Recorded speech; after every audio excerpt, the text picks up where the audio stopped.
এখানে যদি কোনো গাঞ্জাখুরের দালাল থাকেন, আজকে আলোচনা করে চলে যাব, কালকে রাস্তাঘাটে বৈশা বৈশা কুসকুস করতে পারবেন না।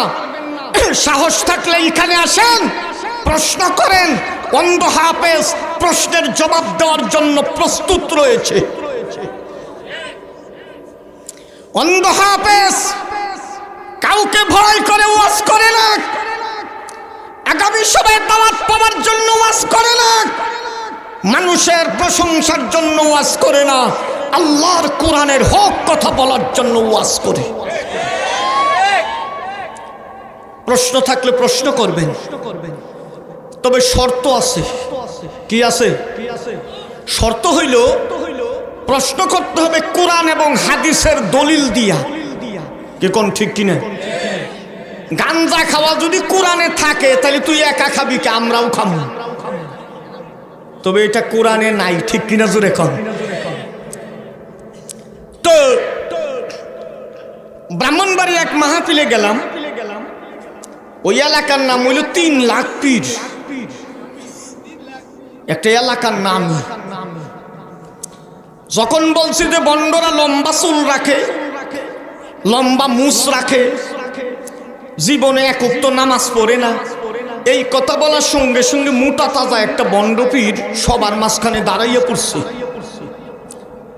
আমারে বলে, হুজুর ওয়াজ পরে করেন, আগে প্রশ্নের জবাব দেন। আমি বললাম, কি প্রশ্ন বলেন? কি প্রশ্ন করবো? অন্ধ মানুষ, ওয়াজ তোর দেখা করেন না, শূন্য শূন্য খোটা একটা মারছি। বাংলাদেশের মানুষ দেখবেন খোটা দেওয়ার চ্যাম্পিয়ন। আপনার সঙ্গে কোনোভাবে পাইতেছে না, কতক্ষণ তর্ক করে না পাইরে শেষে বলবি কি তোর বাপে না ভিক্ষা করে খাইতো। কি কন কয়? কি কয় না? এই লোকে আমার একটা খুঁটা মারছে, অন্ধ মানুষ। আমি জোরে একটা চিল্লানি মারলাম, অন্ধ দেখে তোমার কি হয়েছে? তাহলে মনে করবে অন্ধ হইলে কি হবো, সুদ আছে রে। আমরা কি প্রশ্ন বলেন? কয় আমার 1 নাম্বার প্রশ্ন হইল, আপনি বলছেন আমরা লম্বা চুল রাখি, লম্বা মুছ রাখি। আল্লাহর নবীজি মেরাজ শরীফে গেছিল, ওইখানে যে 27 বছর ছিল, খুরকেন ছিল, গেছিল। চুল লম্বাইছে না, মুছ লম্বাইছে না, ওই সুন্নত আমল করি, মেরাজের সুন্নত। আমি কই বাবা রে বাবা, মেরাজের সুন্নত তো শক্তিশালী সুন্নত। কয় 2 নাম্বার প্রশ্ন হইল, আপনি বলছেন আমরা নামাজ পড়ি না, নামাজ কোথায় পড়বো? শয়তান সব জায়গায় সিজদা করছে, 1 ইঞ্চি জায়গাও বাকি রাখছে না। শয়তানের সিজদার জায়গায় সিজদা করতাম না, এই জন্য নামাজই পড়ি না। আমি বললাম, তুই তো দেখা যায় রাস্তা ক্লিয়ার করে ফেলছিস। আমি আপনার বাবার সমান বয়স, সময় আপনি আমার তুই বললেন। আমি বললাম, অন্ধ মানুষ দেখি না তো, তোরে তুই বললাম। তুই বইলে একটু মানসিকভাবে দুর্বল করে নিলাম আর কি। কাউরে যদি আপনি তুই বলেন, হে মনে করে আমার মনে হয় 2 টাকার দামও দেয় না। কি কোন ঠিক কিনা? এই জন্য এই লোকের তুই বললাম। এক প্রশ্নের জবাব কি আপনাদের শুনতে হবে নাকি? আমার তো সময় মনে হয় কম। 10:30 না? আলহামদুলিল্লাহ, সকলে কোন আলহামদুলিল্লাহ। 10:30 ওয়াজ তো আছে, আলহামদুলিল্লাহ। ও বাইজে গেছে আবার 10টার উপরে, 10:30 তেমন খুশি হওয়ার কিছু নাই। আচ্ছা, তো 1 নাম্বার প্রশ্ন কি মনে আছে আপনাদের? লম্বা চুল রাখি, লম্বা মুছ রাখি। আল্লাহর নবী মেরাজ শরীফে গিয়ে 27 বছর ছিল, খুরকেন ছিল, গেছিল। আমি বললাম, আল্লাহর নবী মেরাজ শরীফে গিয়ে 27 বছর ছিল, এরকম কোন দলিল আমার জানা নাই। তবে নবীজি যেই রাতে মেরাজ শরীফে গিয়েছিল, আমার আল্লাহ পাক রব্বুল আলামিন রাতকে অর্ডার দিয়েছিলেন, রাত আমার বন্ধু যতক্ষণ পর্যন্ত আমার দরবার থেকে ফিরত না যাবে ততক্ষণ পর্যন্ত রাত তুই শেষ হবি না। সুবহানাল্লাহ। নবীজির সম্মানের জন্য আমার আল্লাহ পাক রব্বুল আলামিন রাতের গতি, গড়ির গতি, পানির গতি, মাছের গতি, গাছের গতি, সমস্ত কিছু গতিকে বন্ধ করে দিয়েছিলেন।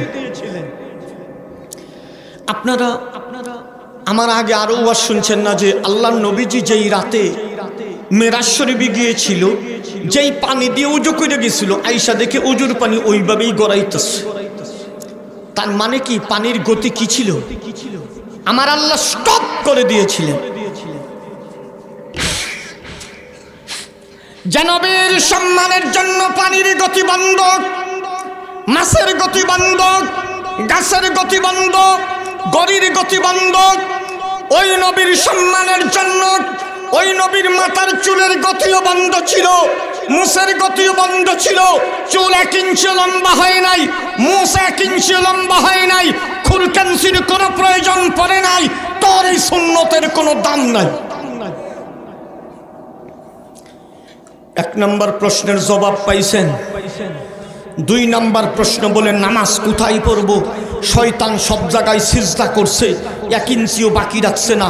আমি বললাম শয়তান কোনো জায়গায় সিজদা করে নাই। সে যখন সিজদা করেছিল তখন সে শয়তান ছিল না, তখন সে ছিল আল্লাহর ফেরেশতার শিক্ষক। সুতরাং আমি কোন শয়তানের সিজদার জায়গায় সিজদা করি না।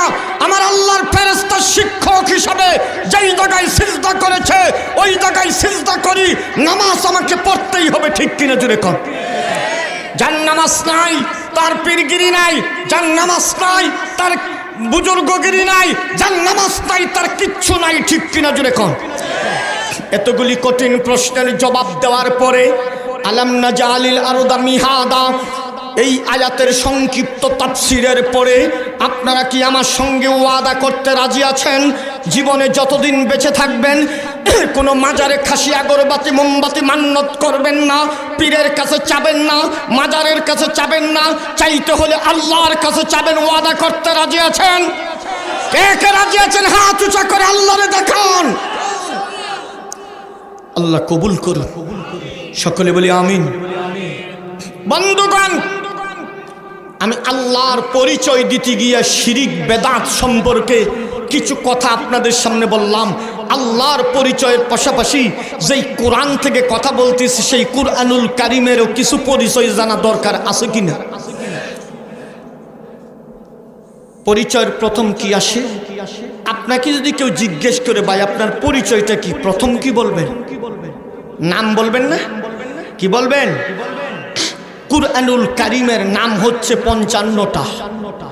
কয়টা নাম কোরআনের?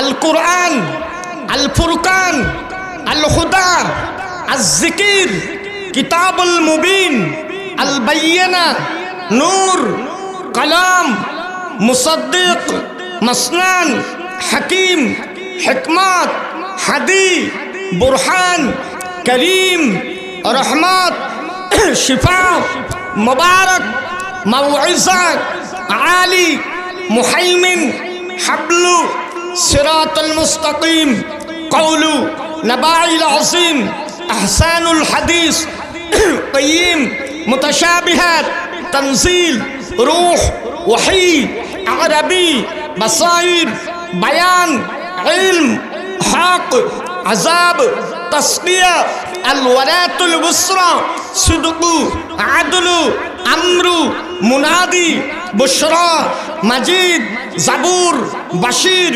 নাজির, আজিজ, বালাক, কাসাস, সাহাফ, মুকাররামা, মারফুআ, মুতাহহারা। এই হচ্ছে কুরআনুল কারীমের 55টি নাম। জোরে জোরে কোন সুবহানাল্লাহ। বন্ধু, আমার মতো একজন ক্ষুদ্র অন্ধ মানুষ আল্লাহর কোরআনের কি পরিচয় দিব? আমার আল্লাহ নিজেই তার কোরআনের পরিচয় দিচ্ছেন। আমার আল্লাহ বলেন, যালিকাল কিতাব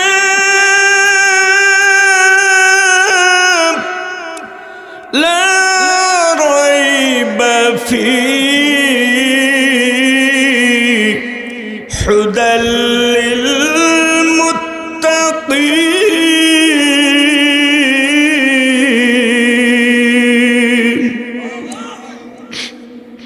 the book of Allah. There is no doubt about it. It is guidance to God-fearing people.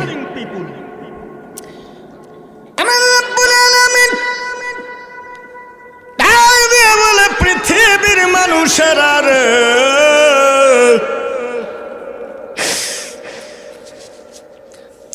এই কুরআনুল কারীমের ভিতরে কোনো ভুল নেই, ভুল তো দূরের কথা, সন্দেহ মাত্র নেই। জোরে জোরে কোন সুবহানাল্লাহ। এই কোরআন আমি নাযিল করেছি বিশ্ব মানবতার মুক্তির জন্য, কল্যাণের জন্য, মানবতাকে পথ দেখানোর জন্য। আমার আল্লাহ বলেন আমি 30 পারা কোরআন নাজিল করলাম। জোরে জোরে কোন সুবহানাল্লাহ। এই কোরআনে ভুল নেই। কে বলেছেন?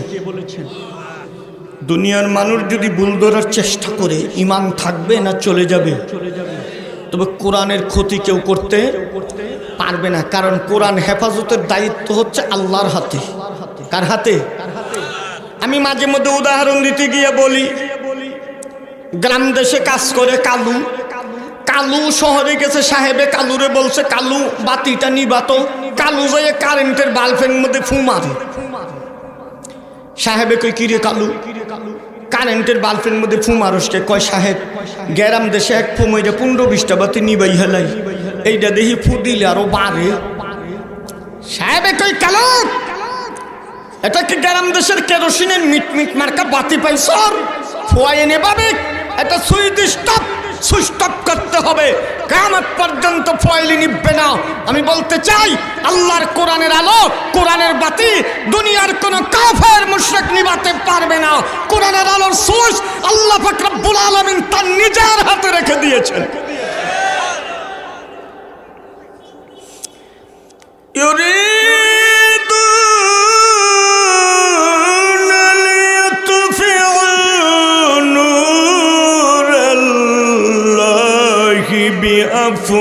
بأفواههم والله متم نوره ولو كره الكافرون.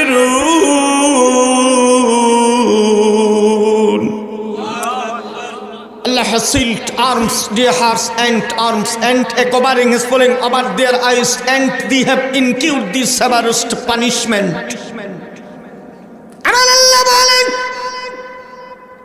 দুনিয়ার কাফের মুশরিকরা আমার কোরআনের আলোকে তোরা ফুৎকারি দিয়ে নিভিয়ে দিতে চাস, পারবি না, তোরা শাস্তির মধ্যে পড়ে যাবি। আমি আল্লাহ সিদ্ধান্ত নিয়েছি রে, আমার কোরআনের আলোকে আমি নিজের হাতে জ্বালিয়ে রাখবো। তোদের কলিজার মধ্যে যতই আগুন লাগুক, সিদ্ধান্ত কার? তবে কাফেরদের কলিজায় কখন আগুন লাগে কাফেররা বুঝতে পারে না, ঠিক কিনা? আল্লামা দেলোয়ার হোসেন সাঈদী সাহেব রহমাহুল্লাহ যেদিন দুনিয়ার থেকে তাকে চক্রান্ত করে হত্যা করা হলো, মৃত্যুর সঙ্গে সঙ্গে ঢাকা শহর ভূমিকম্প শুরু হয়ে গিয়েছিল। ওই সময় কাঁঠাল রানী বুবুজান কপালে যদি হেদায়েত থাকতো তাহলে বুঝতো যে আল্লাহ আমার মৃত্যুর সাথে সাথে ভূমিকম্প দিয়ে আল্লাহ আমাকে সিগন্যাল দিছেও বুঝতে পারে নাই, ঠিক কিনা জোরে কম? বন্ধুগণ, সময় আমার হাতে কম, যে জন্য আমি সবকিছু গুছাইয়া বলতে কষ্ট হচ্ছে। কোরআনের বিরোধিতা যারা করেছে তাদেরকে দুনিয়াতে আল্লাহ লাঞ্ছিত করে দুনিয়ার থেকে বিদায় করবে, ঠিক কিনা? এই শাহরিয়ার কবির, এই জানোয়ার বলেছিল কোরআনের সূরা নিসার 11 নম্বর আয়াত, এই আয়াতটা নাকি বাতিল করা দরকার। আয়াত বাতিল করা দরকার না, ওরে জুতা মারা দরকার। বলছে আয়াত নাকি বাবার সম্পদ নারীকে অর্ধেক দিয়েছে, পুরুষকে ডাবল দিয়েছে, এই জন্যই আয়াতটা নাকি নারীকে ঠকাইছে, এই জন্য বাতিল করতে হবে। জোরে জোরে কন্যা হুজুবিল। বাবার সম্পদ কেমনে পুরুষ ডাবল পাইল, নারী কেমনে অর্ধেক পাইল, এই আয়াতের তাফসীরটা কি আপনাদের সামনে পেশ করব।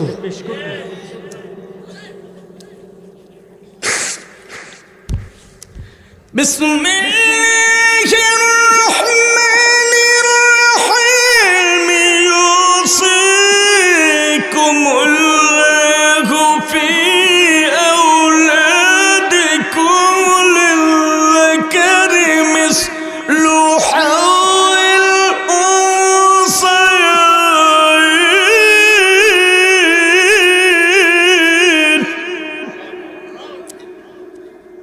সূরাতুন নিসা 11 নম্বর আয়াত।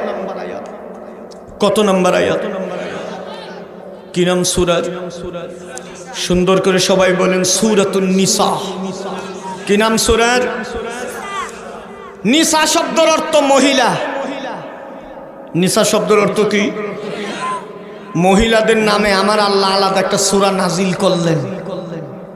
এরপর আমাদের দেশের এই কপাল পোড়া জানোয়াররা বলি ইসলাম নাকি নারীকে কোনো অধিকার দেয় নাই।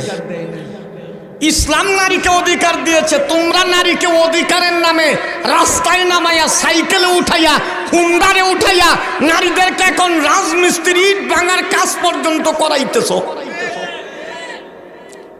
ইসলাম কি বলছে? নারী পর্দায় থাকবে, ঘরের ভিতরে রৌদ্রের তাপ, প্রচন্ড তাপে যাতে নারীর চেহারা নষ্ট না হয়, এই জন্য ইসলাম নারীকে ঘরের দায়িত্ব দিয়েছে। ও রূপচর্চা করবে ঘরের ভিতরে, আপেল কাটবে, তরকারি কাটবে, একটু ভাত রান্না করবে, ঘরের ভিতরের কাজগুলো নারীকে দিয়েছে। ওর রূপচর্চার যাতে কোনো নষ্ট না হয়, ক্ষতি না হয়। ইসলাম নারীকে রূপচর্চার দায়িত্ব দিয়া নরম কাজগুলো নারীকে দিয়েছে, আর বাইরের শক্ত কনস্ট্রাকশনের কাজগুলো ও রৌদ্রে পুরো ছাই হয়ে পুরুষ কাজ করবে, সেই দায়িত্ব পুরুষকে দেওয়া হয়েছে। ঠিক কিনা জোরে কন? এখন হ্যাগর অধিকার লাগবো, রাজমিস্ত্রির কাজ করবো পুরুষের সাথে। ওইটা অধিকার না, এটার অধিকার ধ্বংস করা। ইসলামের যত্নে রাখছে, ও যত্ন থেকে বাইরে রাজমিস্ত্রির কাজ করবো, পুরুষের পায়ের জুতার পাড়া খাবো। আর দোষের তো অভাব নাই। 3 কারণে মহিলারা জাহান্নামে যাবে বেশি বেশি। তার মধ্যে 1 নাম্বার একটা কারণ হইল মহিলারা স্বামীর প্রতি বেশিরভাগ অসন্তুষ্ট থাকে। সারা বছর শাড়ি গয়না অনেক কিছু দিচ্ছেন, এই বাড়ির ঈদে আপনার স্ত্রী বলছে যে আমার ছোট বোনের জন্য 3 পিস বানাই দিতা, আপনি বলছেন এইবার একটু অভাব, দেখবেন চিল্লানি মারবো, তোর কাছে চাইয়া জীবনে কিছু পাইছি ফকিরের গোষ্ঠী। আছে কি না? সারা বছর তো অনেক কিছু দিয়েছেন, একদিন দিয়েছেন না, কিছুই পাইছেন জীবনেও। আমার কাছে এক মহিলা গেছে 1 বছর আগে, হুজুর একটু পানি ভরার জন্য আসছি। আমি বললাম পানি ভরা কি সমস্যা? সমস্যা আমার স্বামী খালি আমার গালাগালি করে, চিল্লা চিল্লি করে। এমন একটা পানি ভরা দিবেন স্বামীটা যাতে লেলা লাগিয়ে পড়ে থাকে। আমি বললাম লেলা লাগিয়ে পড়ে থাকলে ব্যবসা বাণিজ্য খাবার দাবার কেমনে হবো? কই সেইটা না, মুখটা যাতে একটু লেলা লাগে। আচ্ছা আচ্ছা। তো অনেকক্ষণ স্বামীর বিরুদ্ধে অনেক কিছু বললো, এইটা করে ওইটা করে। আমি বললাম যে আপা, মহিলা আবার আপা ডাকলে খুশি হয়। হেরে যদি বলেন যে আপনার বয়সটা তো কম কম লাগতেছে, প্রয়োজন আপনার জমি লিখে দিয়ে দিল।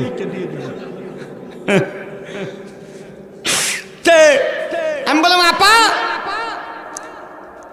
আপনার স্বামীর বিরুদ্ধে তো অনেক কিছু বললেন, আপনার একটা দোষের কথা কোন তো দেখি, একটা দোষ বলেন আপনার। স্বামীর বিরুদ্ধে তো 50টা বললেন, একটা দোষ বলেন। আপনি তো অন্ধ হাফেজ, আপনার সাথে মিথ্যা কথা বললে আবার গজব পড়ব। মহিলার আবার গজব বেশি বুঝে, একটু ঝগড়া লাগলে দেখবেন তোর বুফের ঠাডা ফিরে মূর্তি। ছেলেরাও ক্ষমা করে না, কই তুই যাই গাড়ির তলে ফিরে মূর্তি। এমনি ভালোবাসায়, কিন্তু ঝগড়া লাগলে হুঁশ থাকে না। তো আমি বললাম যে একটা দোষ বলেন। কয় হুজুর আমার একটা দোষ আছে, আমার সাফাটা একটু বেশি।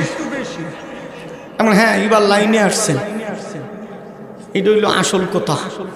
তো বললাম যে আপা পানি পড়া আপনার স্বামীরে দিলাম না আপনারে দিলাম। কই এটা কি কোন আইসি স্বামীর জন্য? আমি বললাম শুনেন, নিলে নেন নাইলে যান।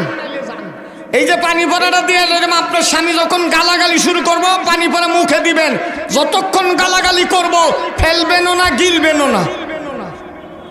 কই এটা কি কোন? তাহলে তো আমি কিছুই বলতে পারবো না। আমি দেখেন নিলে নেন, যদি পানি পড়া গিল্লা ফালান তাহলে গলা ফুললে মইটা যাবেন, আর যদি ফালাই দেন তাহলে আপনার স্বামী মইটা যাবো। বেডি কই হারছি, ব্যস্ত লাগছে দেখা যা কাছে দেন দেখি। নিয়ে গেছে, বেডায় গালাগালি শুরু করছে, মুহে দিছে। বেডায় খালি এলকাই চিল্লায়, বেডি কিচ্ছুই কয় না, খালি চাইয়া থাকে। বেডায় কই এটা কেমনে ভালো হইল রে, প্রতিদিন খালি সিট পারে। দ্বিতীয় দিনে বেড়া গালাগালি অর্ধেক কমাই দিছে। তৃতীয় দিন কই বউ তোর কি হইছে? তুই কথা না কইলে তো আমার ভালো লাগে না, তুই তোরে গালাগালি করি যাই করি তোরে আমি ভালোবাসি, তোর কি হইছে রে বউ? জীবন আর মাপ চাই, তওবা করলাম, জীবন তোরে আর কোনো গালাগালি করতাম না, সত্য করে ক তুই কেমনে ভালো হইলি? বেটি পানি ভরা ফেলাই দিয়ে অন্ধ হবে যে পানি ভরাই ভালো। মা বলে রাখ, পুরুষের রাগ থাকে মাত্র 10 মিনিট। পুরুষ যদি চিল্লাচিল্লি শুরু করে, আপনি যদি 10টা মিনিট চুপ করে বসে থাকতে পারেন, ও যদি দাঁড়ানোর থেকে বসে পড়তে পারে, দেখবেন যে ওর রাগ শেষ হয়ে গেছে। একদিনে তো সব ওয়াজ করা যায় না। আসুন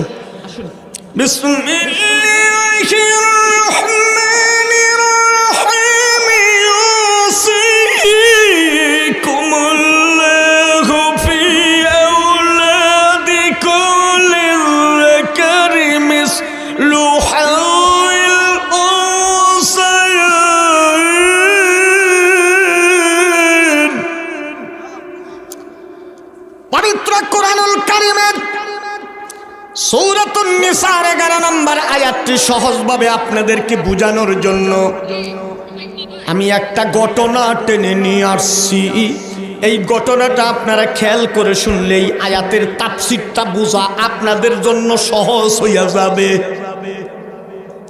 আজ থেকে 1500 বছর পূর্বে আরবের মাটিতে এক রাত্রে 2 জন গর্ভবতী মহিলা একই রাত্রে একই ঘরে একসাথে ঘুমাইয়া ছিল। শেষ রাতে 2 মহিলার গর্ভের থেকে একই সাথে সন্তান হয়। এক মহিলার গর্ভের থেকে ছেলে সন্তান হয়, আরেক মহিলার গর্ভের থেকে মেয়ে সন্তান হয়। ছেলে সন্তানের মা বেহুশ হয়ে জমিতে পড়ে যায়। এই ফাঁকে মেয়ে সন্তানের মা ছেলে সন্তানটাকে চুরি করে ওই মহিলার সামনে মেয়ে সন্তানটা রাইখা দেয়।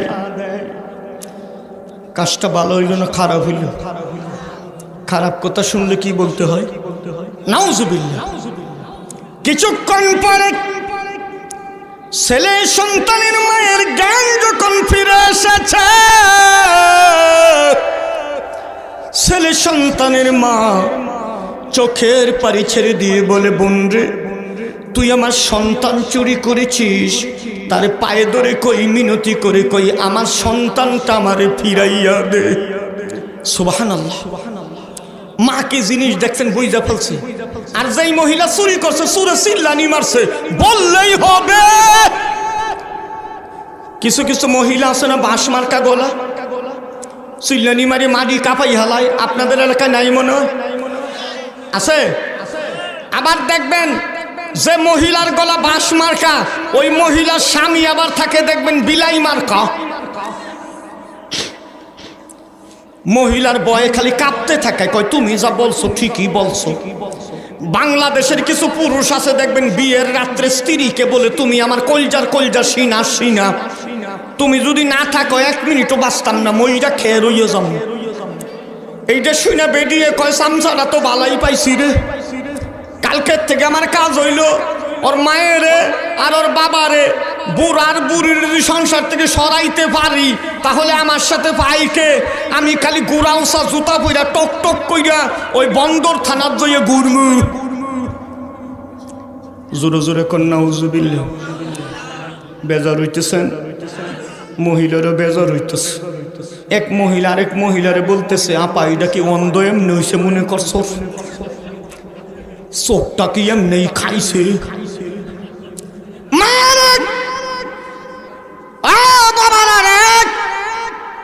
আমি কাউকে খুশি করতে আসি নাই, কাউকে বিরক্ত করতে আসি নাই। কিছু কিছু মহিলা আছে তাদের আচরণের কারণে বাবা মা চোখের পানি ছেড়ে রাত কাটায়, দিন কাটায়। ঢাকা বৃদ্ধাশ্রমে আমি গিয়েছিলাম একদিন। বৃদ্ধাশ্রমের একটা মহিলা চোখের পানি ছেড়ে ছেড়ে আমার কাছে বলল, তার স্বামী মারা যাওয়ার পরে 6টা ছেলেকে বাসায় বাসায় কাজ করে লেখাপড়া করেছে, একটা ডাক্তার, একটা ইঞ্জিনিয়ার, একটা সেনা অফিসার। কিন্তু বিয়ে করার পরে মাকে ছেলেরা দেখতে পারে না। একদিনের একটা ঘটনা বলল, এই মহিলা বৃদ্ধাশ্রমে যোগাযোগ করেছিল। বৃদ্ধাশ্রমের লোকেরা বাড়িতে গিয়েছিল, মহিলা তাদের কাছে তার ছেলেদের ব্যাপারে কথা বলেছিল। এই জন্য গভীর রাত্রে ছেলেরা বাড়িতে এসে মায়ের ঘুম থেকে উঠাইয়া বেদ দিয়া বাইরেছে।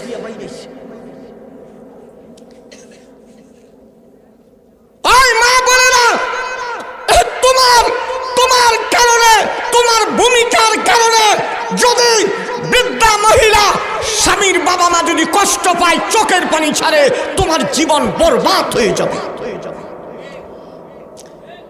সেই দিকে যাব না। এবং ছেলে সন্তানের মায়ের চোখের পানি ছেড়ে দিয়ে কান্দে, সন্তান আমি গর্ভধারণ করলাম, দইরা রাখতে পারলাম না, চুরি হয়ে গেল। সকালবেলা আরবের লোকেরা বলে, মহিলারা রে কেন তোমরা ঝগড়া করো, কি হয়েছে তোমাদের? ছেলে সন্তানের মা চোখের পানি ছেড়ে দিয়ে কয়, ভাইয়েরা রে, এই মহিলা আমার সন্তান চুরি করেছে, আপনাদের কাছে বিচার চাই। আরবের লোকেরা বলল, এই বিচার আমরা করতে পারবো না, দুনিয়ার কোনো সাক্ষী নাই, প্রমাণ নাই, কার ছেলে হয়েছে কার মেয়ে হয়েছে কেউ দেখে নাই, এমন বিচার করতে পারলাম না।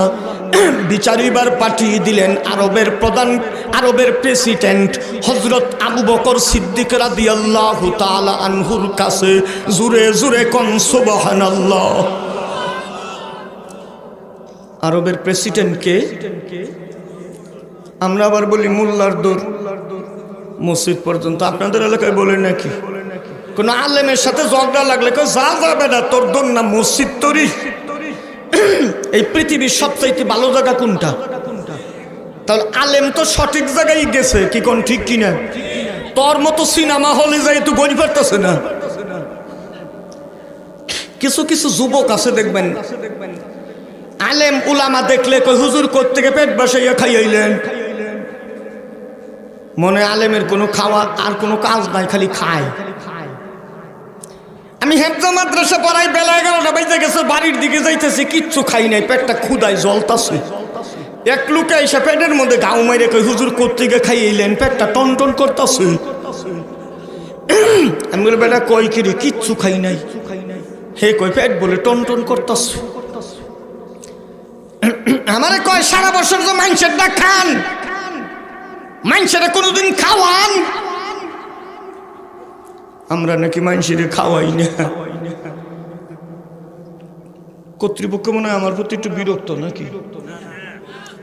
একটু চা দিলেন না, এত কাশতাছি বুঝেন না, ভাবছে যে অন্ধ মানুষ দৌড় মারে তোর যাবারও হইতো না, যত ঠকাই যায়। একটু আদা চা দেন। ও আনছেন, দিছেন না? আচ্ছা আচ্ছা আচ্ছা আচ্ছা। তো যখন বলছে যে ক্ষুধা লাগলে কেউ ভালো কথা বলো, মেজাজটা খারাপ লাগে, কি কোন ঠিক কিনা? আমার বলছে, হে বাঁকা কথা, সারা বছর তো মানুষের ডাক খান, মানুষের কোনদিন খাওয়ান? আমরা মানুষের আমরা খাও মুখে মুছি, আস্তে আস্তে খেয়ে সময় নষ্ট করবো মুখে, কি কোন ঠিক আছে কিনা? তো দূরে কোথাও সফরে গেলে আসার সময় হাতে করে কিছু নিয়ে আসবেন, যাই পারেন। দ্বিতীয় জায়গা হচ্ছে কোন অসুস্থ রোগী দেখতে গেলে হাতে করে কিছু নিয়ে যাবেন। রোগী না খাইতে পারুক, কিন্তু আপনি যে নিয়ে গেলেন তার আত্মাটা শান্তি পাবে যে আমার মেহমান খালি হাতে আসে নাই। ঠিক কিনা? কিছু লোক আছে এমনি যায়, কয়টা খাবো, কত মানুষ আরো নিয়ে থইছে, ওডি আমি আরো যে কসকসি খাম। আছে কিনা? রোগী দেখতে যায় 1 মাস থাকে আত্মীয় বাড়ি, এরকম বেহায়া লোক আছে না নাই? আপনি দেখতে গেছেন, দেখে আইসা বলেন ওদের তো এমনি ঝামেলা। বৈশা থাকে কতক্ষণ পর রুগীর যে নারীর মধ্যে ধরে কই বাঁচত না গো, তার মানে হে বাঁচত না যে হে আর যাইয়ে কি করবো।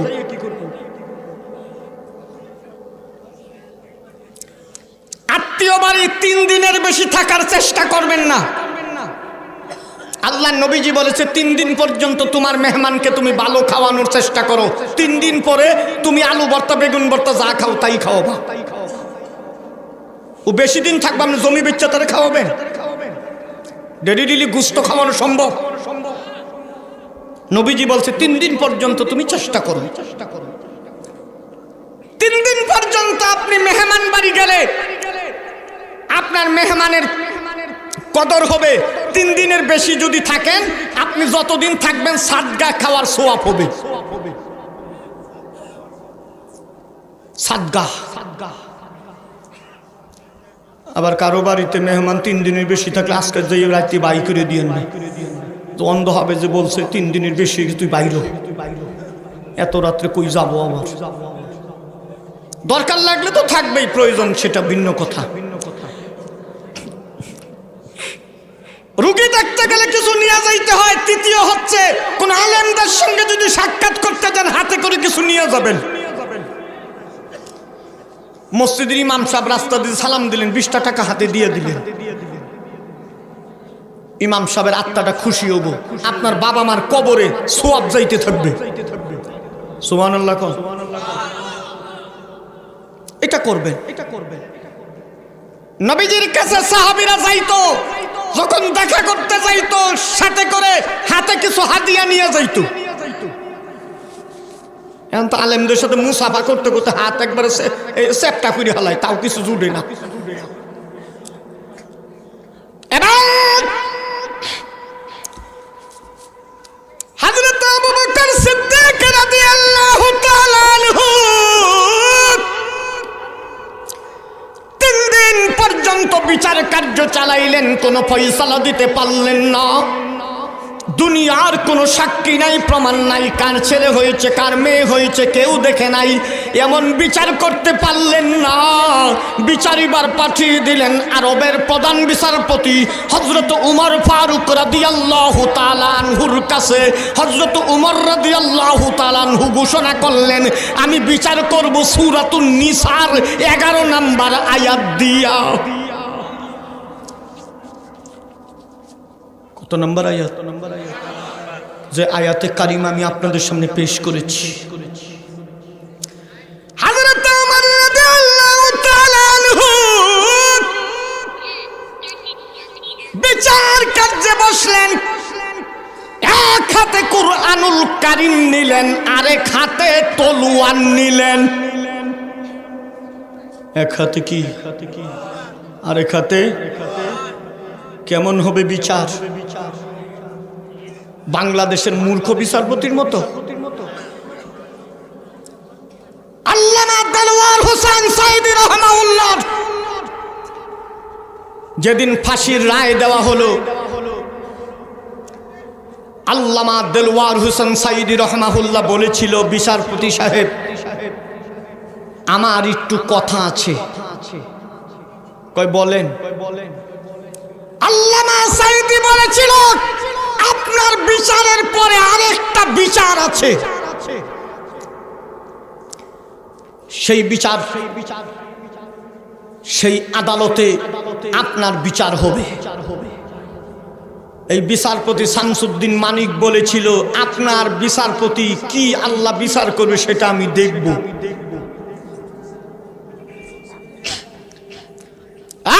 শামসুদ্দিন মানিক বাংলার নিকৃষ্টতম সন্তান। আল্লাহ কি বিচার করেছে তুমি দেখেছো? এই দেশের জনতা লাখ থেকে গুড়া পর্যন্ত সেগাইয়া দিছে, ঠিক কিনা জোরে কোন? আল্লাহ দেখাইয়া দিছে, কলা পাতা শুয়াইছে, লাস্টে সেগাইয়া দিছে। আর আল্লামা সাইদি যেদিন বিদায় হয়েছে, ঢাকা শহরে যদি জানাজার অনুমতি দেওয়া হইতো, কম পক্ষে 2 কোটি মানুষ ঢাকা শহরে জানাজার নামাজে থাকত। জায়গা দেওয়ার মতো কোনো মাঠ সেদিন খুঁজে পাওয়া যাইত না। আর তাদেরকে মানুষ লাথি মারে, জুতা মারে। এই হাসানুল হক ইনু কোথায় কোথায় আলেমদেরকে তিতুল হুজুর এইভাবে গালাগালি করত। এই হাসানুল হক ইনুকে আদালতে যাওয়ার সময় জনগণ লাথি মেরেছে।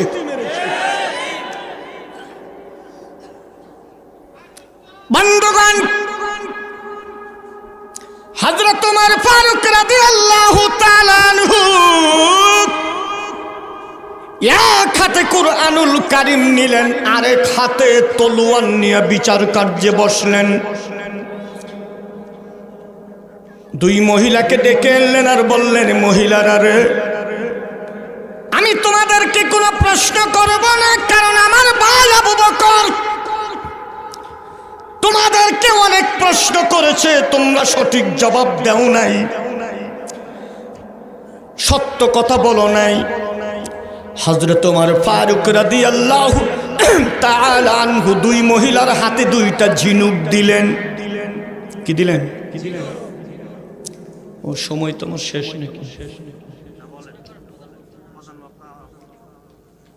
আচ্ছা, আলহামদুলিল্লাহ। 38 বাজতেছে। আলহামদুলিল্লাহ। হযরত ওমর ফারুক রাদিয়াল্লাহু তাআলা আনহু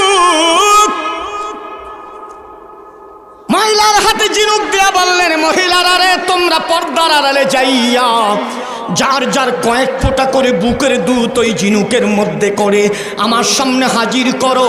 আমি আল্লাহর কোরআনের আয়াত দিয়া পরীক্ষা করে দেখব কে চুরি করেছে আর কে চুরি করে নাই। সুবহানাল্লাহ। চিন্তা করে দেখছেন কোরআনের পাওয়ার কত বেশি।